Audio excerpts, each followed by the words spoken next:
Bayan po natin, no, na ang isa sa miyembro ng Quadcom, putang ina niya, siya pala ay may mga accusation, mga kababayan po natin, na ang number one na negosyo ng kanilang pamilya ay Shabs Drugay. At yan po ay pinangalanan po, mga kababayan po natin, sa kanilang probinsya. So ito po ba ang basihan kung bakit galit na galit po sila sa mga Duterte? Tapos ang isang miyembro naman ng Quadcom na mukhang mongoloid, no, na napasama po sa listahan ng mga narcoles dati ni PRRD, no, na nagkunwari na dating kakampi para hindi po siya tuluyan. Ngayon ang tapang na, ang lakas na ng loob, pag-iwi-iwi pa, no, at kunwari ang tabang-tabang, pero nung makaharap niya naman si PRRD nung pagdinig sa Quadcom, hindi naman nagsalita. Pero pag wala po, hindi nila kaharap si PRRD, ganun po sila katapang. So ganito po ba ang rason kung bakit galit na galit po sila sa war on drugs ni PRRD at ayaw po nilang bumalik ang kahit sinong Duterte sa Malacanang dahil sigurado po magdadayet na naman ang kanilang bulsa pag makaupo po ang mga Duterte.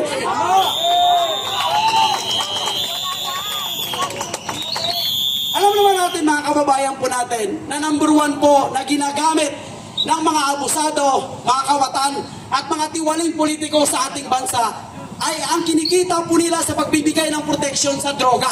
Hindi po ringit sa ating kaalaman yan. Number one po yan, nandyan maraming mga narco-politics.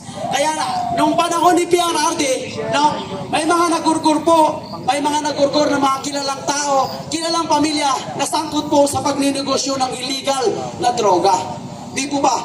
Dahil yan po ang unang sinasabi ni PRRD na kung sino man ang sangkot sa illegal na droga ay wala po siyang sasantuhin.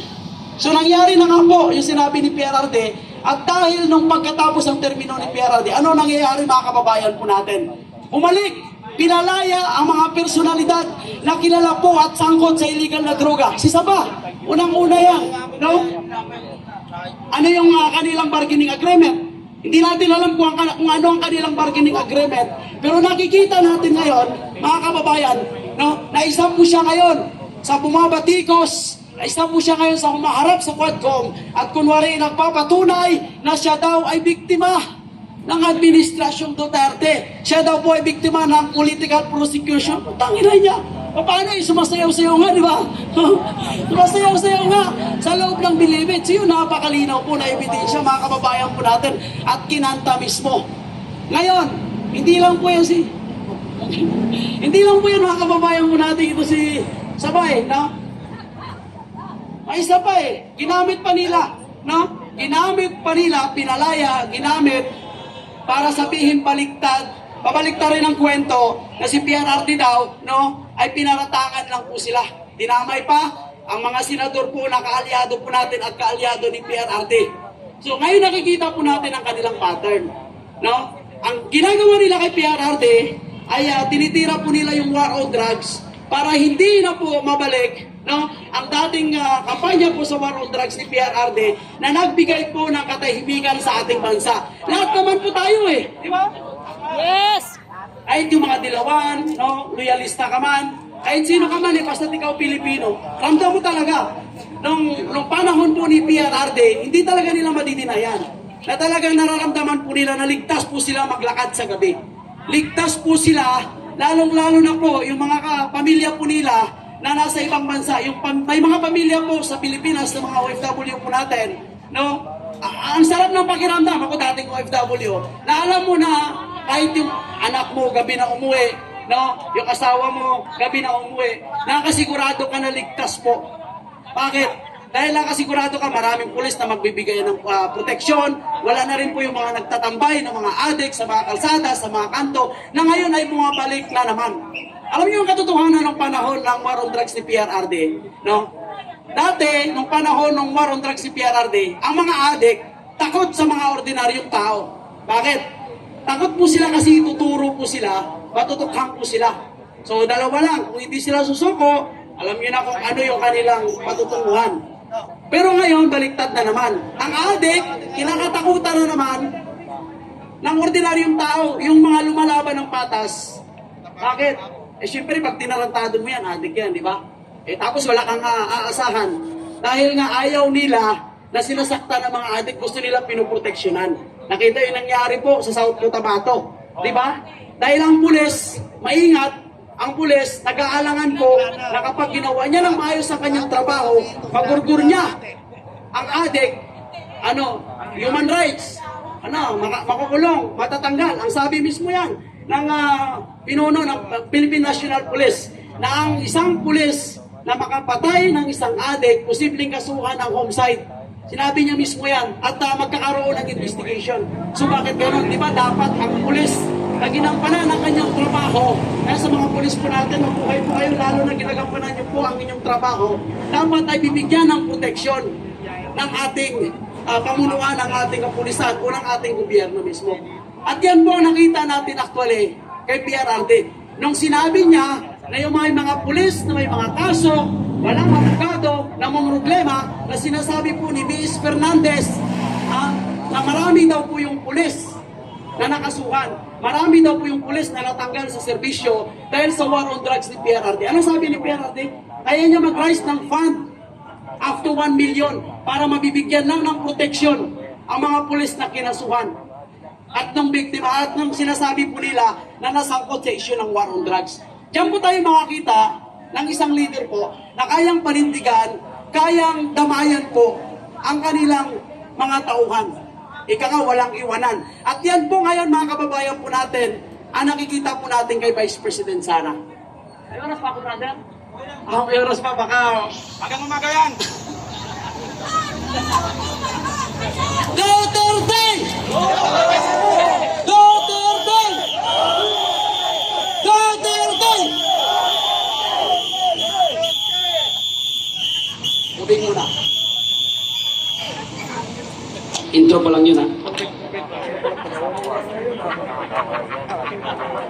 Sabi ko, huwag niyo ko paupuin dahil wala akong alam, eh. Nahihayin ako, eh.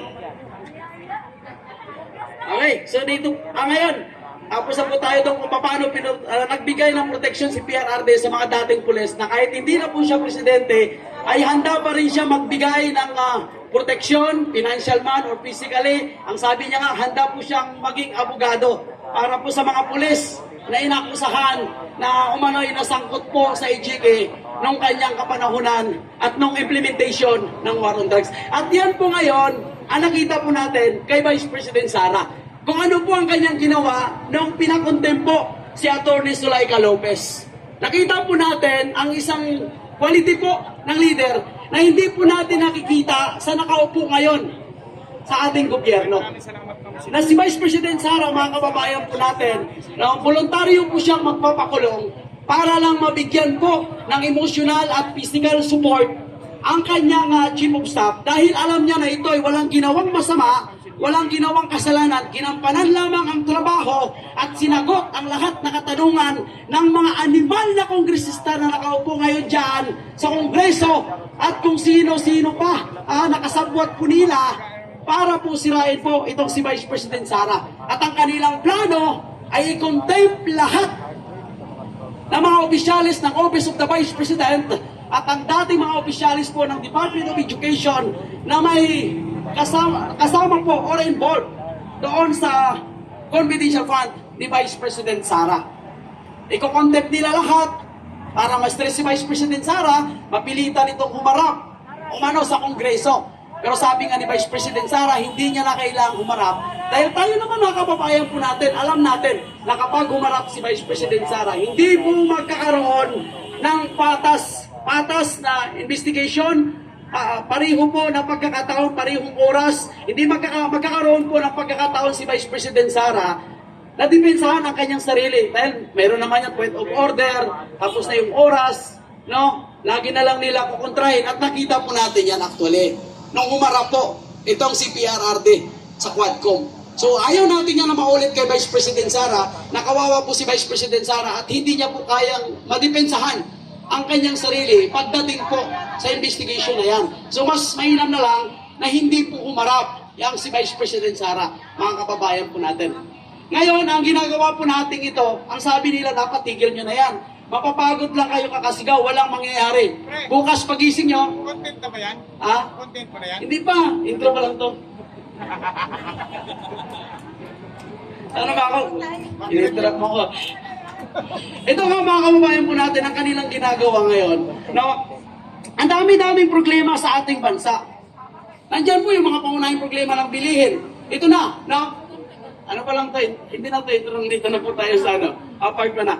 Nakikita natin, napakalaking problema ng ating bansa. Ang bahay hindi masolusyonan. Ang flood control hindi maimbestigahan. Putangin lang yan, 1.4 billion a day na ginagastos po sa flood control. Hindi nila kayong paimbestigahan. Nagbingi-bingihan lang po sila. Trending na po yan sa social media. No? Una, tinalakay din po nila yan sa Senado. Wala rin. Pangiti-ngiti lang po sila. Wala naman sila, hindi naman nila ipinagpatuloy. Kasi lahat po sila involved dyan. Lahat po sila nakikinabang sa lahat po ng mga distrito, no, na mayroong proyekto ng flood control. Lahat po sila dyan nakikinabang. At alam naman po natin kung sino po yung mga kongresista, no, na may sariling mga kontraktor. Halos lahat sila na yung supplier, sila na po yung kontraktor. Yan po yung binulgar actually ni Mayor Magalong na sila na yung kontraktor, sila pa yung supplier, sila pa yung may-ari ng proyekto. At cut kong lahat, pagdating po ng actual na proyekto, 40% na lang ang nagiging implementation sa budget po ng totoong proyekto. Kaya nakikita natin ngayon, wala pa isang taon, na bitak-bitak na po yung mga